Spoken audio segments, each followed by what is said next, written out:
जो कर रहे हो उससे भी अच्छा करो और आगे बढ़ो। और मैं खेसारी को अपना कॉम्पिटिटर नहीं मानता। Bold state. मैं आपको अपना भाई मानता हूं, छोटा भाई मानता हूं। ये दुआ करता हूं कि जो आप कर रहे हैं और अच्छा करें और इसे भी बड़ा स्टार बने। हालांकि हमने इस बार जैसे हमने आपके बचपन की कहानी निकाली, तो हमने कहा कि ये बड़े सालों से सुनाई पड़ा खेसारी पवन सिंह जी।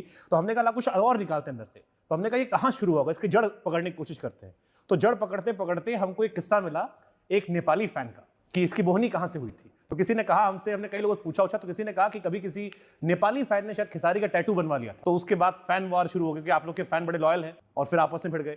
इसकी शुरुआत कहां से हुई थी? क्योंकि आप लोगों ने कई बार पैचअप तो किया, लेकिन आप लोग का ब्रेकअप कहां से हुआ था पहली बार, ये नहीं पता लोगों को।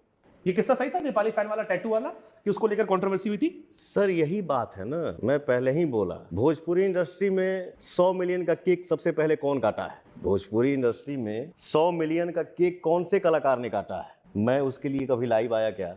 मैं गाना गाता हूं तो 1 महीना, 2 महीना, 3 महीना लगातार ट्रेंडिंग में रहता हूं।